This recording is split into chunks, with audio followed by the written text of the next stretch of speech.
Welcome to another episode of the Stormcast podcast. I'm Folu Storms, and every week I drop this podcast episode essentially to share with you different learnings, different experiences, and just little bits of information that I think could help you keep you informed of what's happening around the world, in Nigeria and across the African continent, but also just ways of perceiving life and just helping you and I, because let's be honest, I also use this as part-time therapy. I'm so sorry, but you guys are subject now to my internal life musings. But it's a way for all of us, or for you and I, guys, because we're really guys, to really just use examples in the world or experiences in the world to live better lives holistically, whether it is spiritually, whether it is intellectually, whether it's emotionally. There's so many ways that we learn from each other, and that's really what this podcast is about every episode. So this episode, I'll be focusing quite a bit on storytelling and the power of storytelling. There are two great proverbs that I want to reference that I really like, and I think they'll set the tone for the topics or for the examples I'm going to talk about through this episode. And one is a Native American proverb, right? And this proverb says, "The one who tells the stories rules the world." The second is an African proverb that says, "Until the lion learns to write, every story will glorify the hunter." And these two are particularly important because today's episode is a little bit inspired by award shows, massive platforms, how we use them to tell stories. It's also about the stories that exist, especially in political landscapes, because what happens in politics affects us on a global level, and news as well. So today is for storytelling, it's for storytellers, it's for the platforms on which stories are told. It's also looking at new stories, how they're positioned and why we position them that way. Because sometimes we tell stories and we don't really think about, why have I thought about it that way? Or why has this person phrased it this way? I touched on this a little bit in previous episodes where I spoke about the film Sinners, especially when it came to the headlines surrounding the release of the film and how it was doing on its opening weekend. I thought that was very interesting and it was very instructional as to. And when I say I'm going to talk about how we tell stories, to be honest, I can only speak on this from the perspective in which I see the world. That is, as someone who is interested in art in all its forms, music, fashion, and film. I look at its power to shape, its power to define and redefine us and society, its power to affect the way that we see ourselves and see our place in the world. I talk about it as a woman, I talk about it as a Black person, I talk about it as an African. And all these identities, again, they have a role. And go back to my episode on identities. I'm sure I will still expand on that later on, but I think all these things add up. They're all important and they're all factors in storytelling, because you can't tell a story outside of your perspective, no matter how much you try. You can imagine other people's perspective, but that is still your perspective of someone else's perspective. It's inception on a perspective level. Today, I want to talk about the very interesting Met Gala event that took place recently. I'm also going to talk about the African Magic Viewer Choice Awards, also known as the AMVCAs, coming up this weekend. It's a very big deal, and I have to talk about these when I say, the platforms, the narratives, how it shapes the narratives, etc., etc. So, looking at award shows and fashion shows, what are they really? What's kind of the history around those? From the way I see it and the little bit I've read, these are all different ways to highlight what the conveners of these shows feel is important. So first of all, let's talk about the Met Gala. The Met Gala began in New York, in the United States of America, as a high society charity event. It has since evolved into this globally influential fashion night. It's become arguably one of the most influential fashion nights globally, and is typically held at the Metropolitan Museum of Art. It has now become a place where art, fashion, celebrity, and social commentary will all collide on a red carpet. And this year, the Met Gala had no exceptions in terms of its importance and its talkability, especially because the theme was very interesting this year for several reasons. The theme for 2025 Met Gala was super fine, tailoring Black style, so celebrating the history of Black fashion and dandyism. I'm not someone that comes across the word dandy very often, so I had to look that up and say, okay, what is the context of dandyism? Why is this important? Why did they showcase this? So Black dandyism, as the subject of the Costume Institute's a fashion showcase, is or a dandy is really a flamboyantly dressed male figure that's concerned not only with looking good, but also with making a statement about his identity and individuality. So it's very much around male fashion.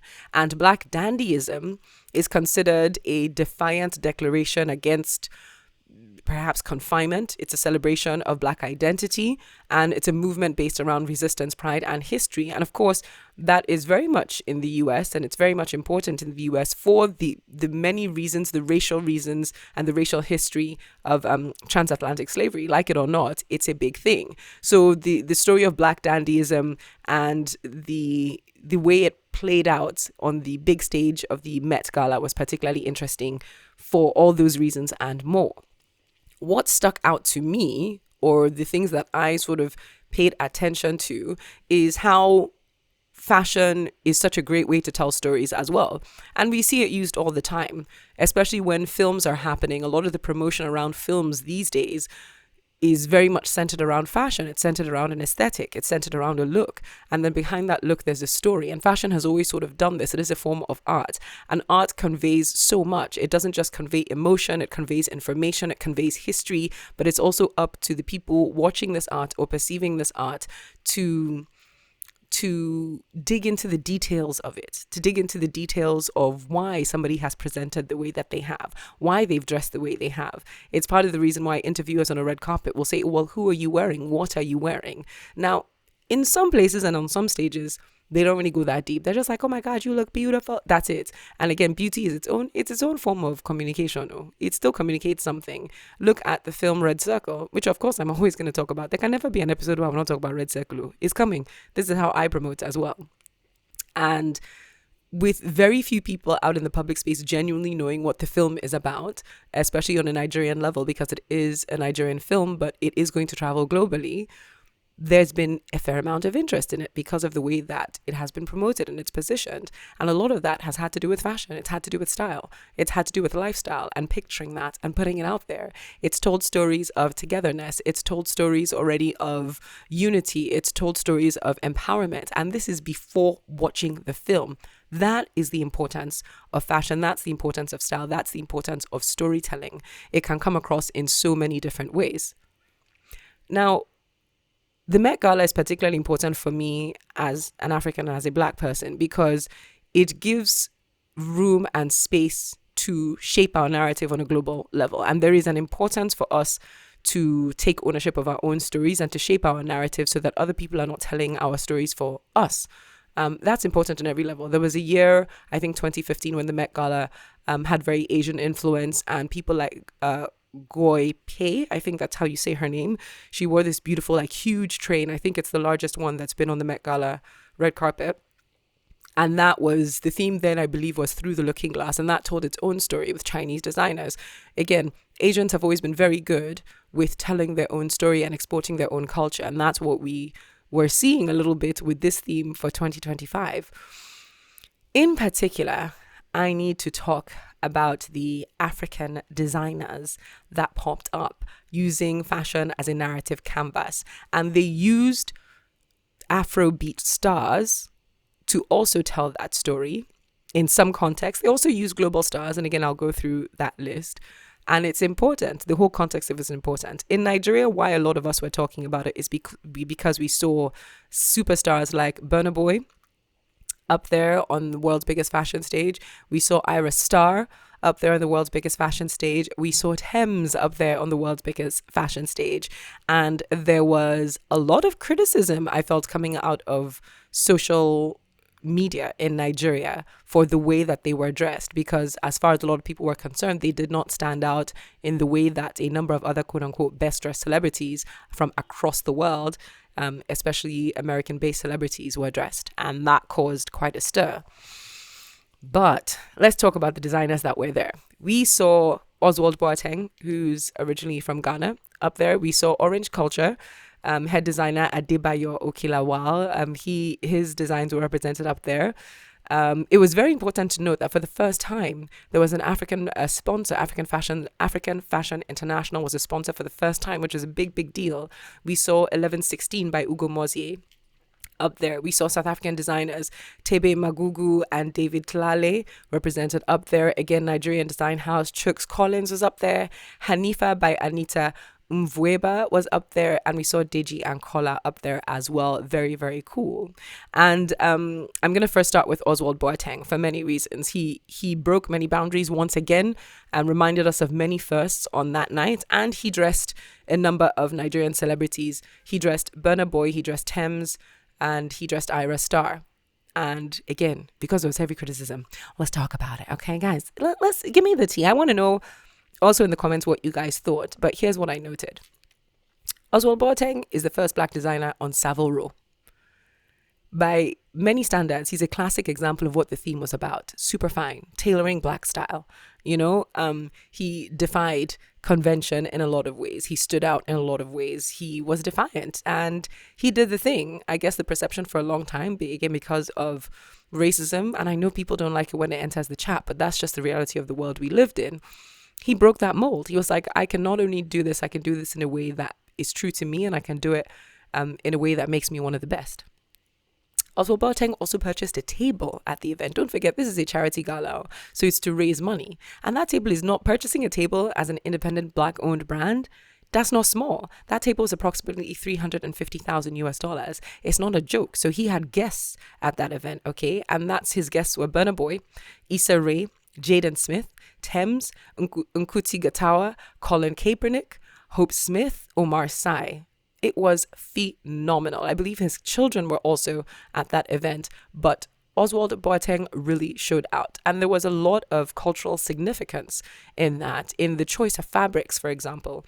Burna Boy's outfits, red oxblood eel skin, okay, with a little yellow shirt on the inside. And yes, it's not traditional, but that's kind of fashion, right? You push the boundaries. The whole point of the oxblood eel skin was supposed to be a nod to his Nigerian South roots as a Waterside Pekin, as far as Burna is concerned, because eel and fish, the lifeblood of his people. But there's also a little bit of blood in the water. You know what I'm saying? And that was important. He put that out there. And a lot of the narrative we see in our own discuss online doesn't represent that. It doesn't. Thames, for example, dressed in Ankara. So on the one hand, there's a small Nigerian elitism where people are like, why is she wearing Ankara? Just looking so drab, so kiniko. But Ankara is fabric that was made incredibly popular here in Nigeria. It is very symbolic of who we are as a people. We can take whatever it is and we can turn it into bleeding gold and it will look beautiful. The tailoring, when you looked at the detail of the pictures, or where you find pictures that show a little bit more detail, it's phenomenal. The detail in there as well. When you talk about the green print that was tied into the deep blue of the dress, it was in her necktie, it was in the dress, and it was the umbrella. All of that pointing also to a milestone for the brand itself, for Oswald Boateng himself, when his first women's wear collection was unveiled in the New York Apollo Theater in 2019. And that collection, that unveiling, was part of marking the 100th year anniversary of Harlem Renaissance. Black dandy, defiance, fashion, all of that, all at once. Or should we talk about how Adebayo Okelawal of Orange Culture dressed the star of Atlanta, one of the Atlanta stars, Tyree Henry, in this red two-piece suit. He tucked it into black boots, giving dandy effect. You know what I'm saying? He now draped it in this delicious-looking damask, a nod to Andre Leon Talley himself, the late fashion icon. Again, Black dandyism in action. Ugo Mozier as well was there, represented dressing the legend Diana Ross in this legendary style. Very iconic look for Diana Ross, you know, the sort of like white, the feather boa. She had this huge cape, one of the largest capes. I think it's the second largest cape that the Met carpet has ever seen. It took like 4 or 5 people to carry that in and arrange it on the floor, so nobody will step on her white and destroy it. But it was also so thoughtful, so meaningful for her. In a lot of ways, it was about legacy. Her children's names were embroidered in that, you know what I mean, honoring her whole family. And I think these are conversations that we should be having and we should be encouraging ourselves to have when we have the opportunity to be represented on a large scale, or when we're telling stories in any way, shape, or form. Be intentional with the stories that we're telling. Be intentional with the stories that we're telling, because stories really do have power to shape the world. They do, steadily, consistently. The stories that we tell ourselves and the stories that we tell each other.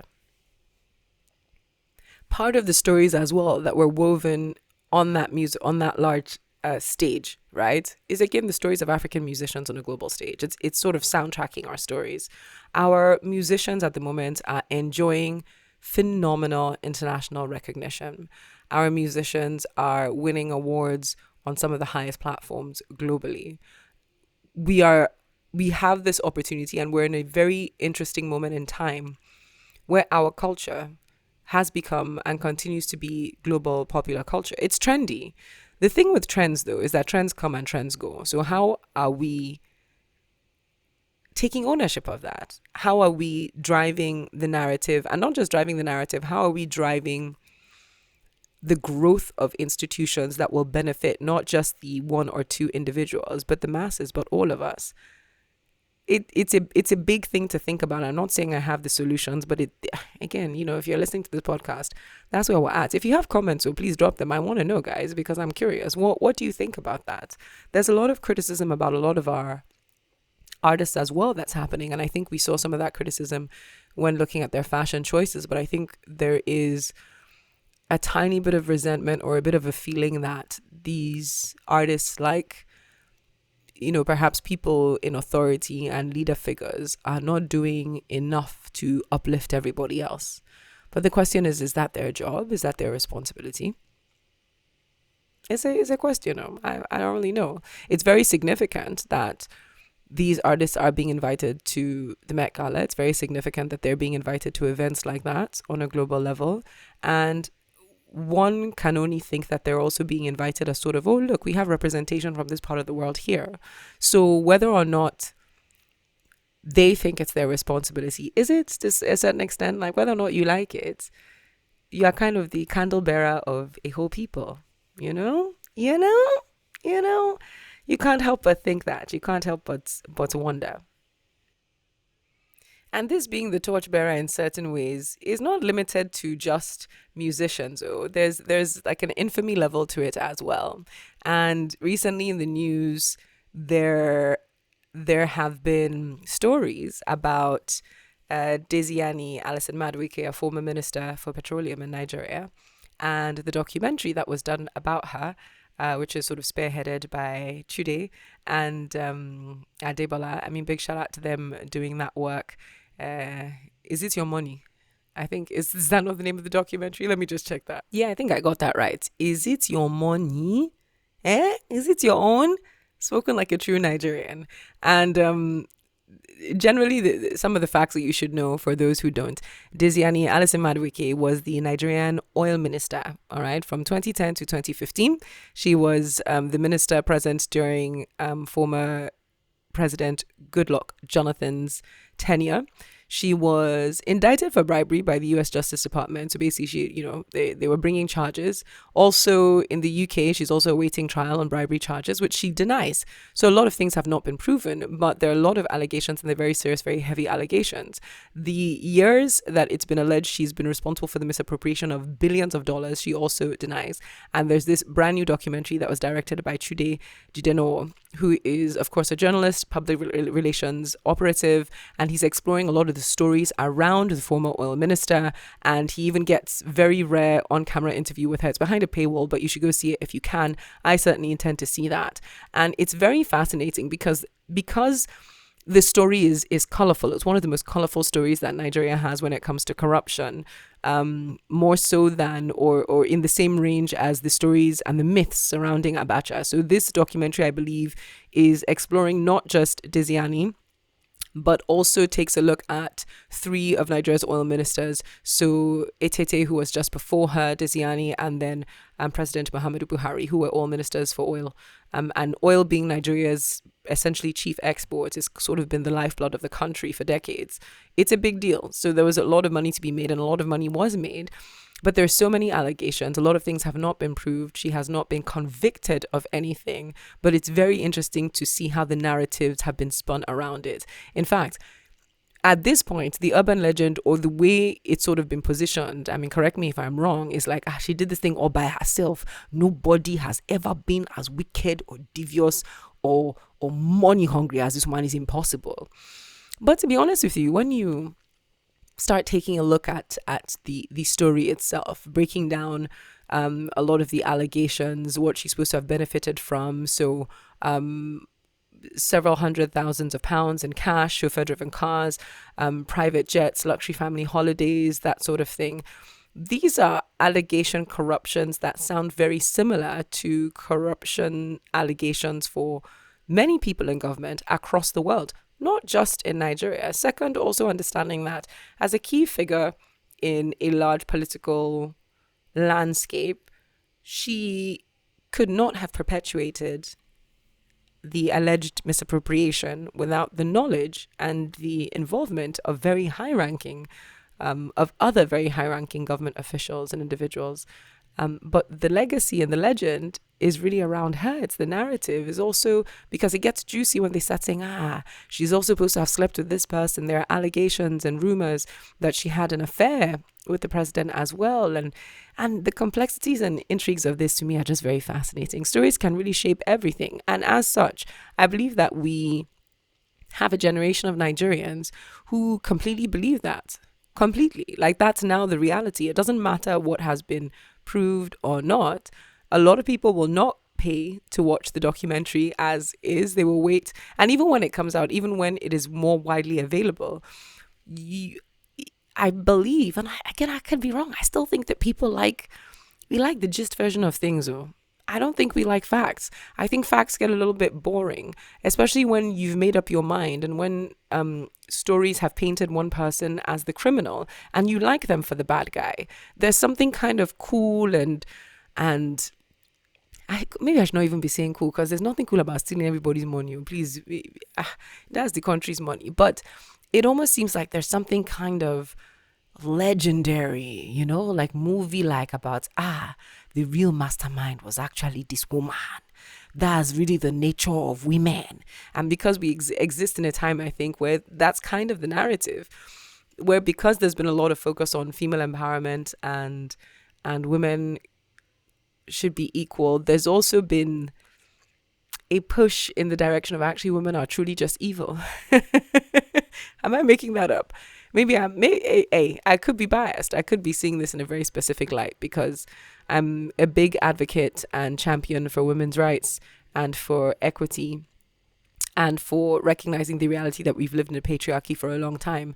But I believe, and what I sort of see proves that. But again, there's confirmation bias. What I see is sort of proving that the more women are pushing for equity and the more that they're sort of gaining a level of independence, the more resentment that we're getting from a predominantly patriarchal world as to that independence, as to that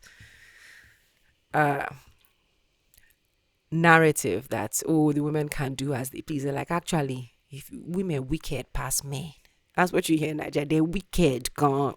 Nobody feel do this thing like woman. Woman, what fear women? No. But yeah, you should fear women. I, as a woman, I support women's rights and wrongs. I do believe that humans are humans, but I won't lie to you. I'm out here to cultivate wickedness in 2025. It's a real ambition for me. I'm gonna stick to that. And you may not like the way it sounds, but it's because I veer so far on the other side that I think, and I encourage all other women who are perpetually self-sacrificing, who are always thinking of others, who don't want to seem somehow, my dear. Embrace it. Is your right. Tell a new story. Have a new narrative. Okay? It will change the world, and it could change someone's world for the better. But the Deziani Allison story is particularly interesting again because of the power of storytelling and what it can do for, and how it can change things. Because now, when we look at the number of women in government, I still don't think we have enough women in government. It's very few and far between. There is now a tendency, I believe, to jump down the throat of any woman who is too outspoken, who is too opinionated, who seems too in your face. And we saw that recently with the representative in the National House of Assembly for Kogi. For those of you who are wondering what I'm talking about Honorable Natasha Akpoti Uduaghan. I hope I said that right. Did you see how I tried to just, Uduaghan? So she is serving as the senator representing Kogi Central Senatorial District. And her name and herself have been embroiled in controversy recently because Senator Natasha has alleged inappropriate treatment from the Senate president, and as a result of her allegations and her outspoken advocacy for herself, it seems that the House has punished her. They have all but tried to strip her of her Senate seat because, the Senate president and the Committee on Ethics, they don't have the right to remove a sitting senator of the Federal Republic of Nigeria, but they have done that in effect by saying that she cannot represent herself as a senator for 6 months. And now things are going quiet. Have you noticed? Guys, have you noticed? Like, we're not really talking about it. We're acting like it hasn't really existed. And this is important because now the narratives, what was done during that period when she was alleging sexual impropriety and ethical impropriety by the leader of the Senate, the narratives that were being spun or what was coming out was, oh, does she think she's the finest person? And we were seeing other sitting senators say this. We were seeing other political figures saying this. We were seeing other people attempting to not just malign her character, but to impugn or suggest that the very nature of her femininity was the reason and the cause for this thing, or that there was something inherently wrong or devious. I'm even trying to figure out the best way to phrase it, but it was nuts to me to see that. It was like gaslighting women all over the country, that if a woman sitting in one of the highest offices who on the surface of it doesn't appear to have done anything wrong, she's alleging that in fact wrong has been done to her. But we now have an atmosphere where, my friend, will you come over, you shut up? Who are you to be saying that? In the Senate, there is no male or female. You don't have gender. Are you the finest? I mean, that narrative is wild, isn't it? That story's a little bit wild, isn't it? But that's the power of stories, because before you know it, that was the focus. Or at least it was a lot of the conversation. The conversation was no longer centered around the inappropriateness of the Senate leader's actions or the alleged inappropriateness of the Senate leader's actions. The story now became, but has she not always done this? What's her past? Who does she think she is? What is that the issue? The power of storytelling. The power of storytelling. And storytelling, goes even further. Again, I have to bring back Red Circle into this because it goes beyond, even in films, it goes beyond the cinema itself. I guess the point of this whole episode, to be honest, which I'm going to wrap up very quickly because there's no need to flog a dead horse, and I'd really love to know what you think. Don't forget to comment below. Oh shit, I haven't even talked about the AMVCAs. Oh, so sorry about that. Now, the AMVCAs are happening this weekend. They're happening on Saturday, and people are getting all gussied up for it.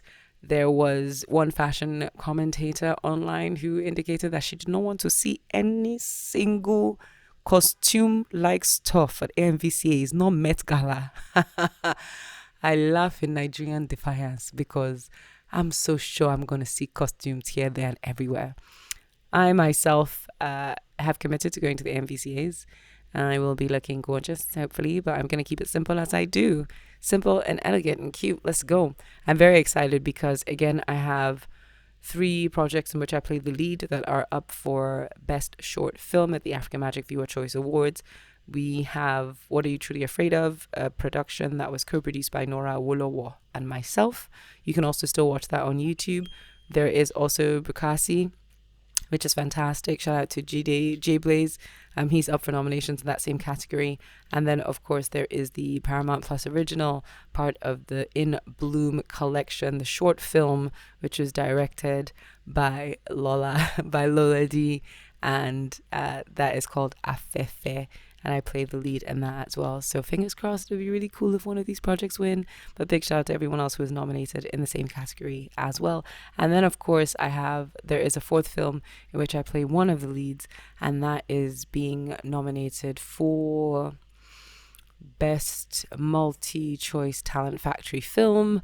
And that is everything light touches. And that's pretty cool. That's a very important film. In fact, I hope you have seen it. It's up on Showmax as well, so please take your time to catch that.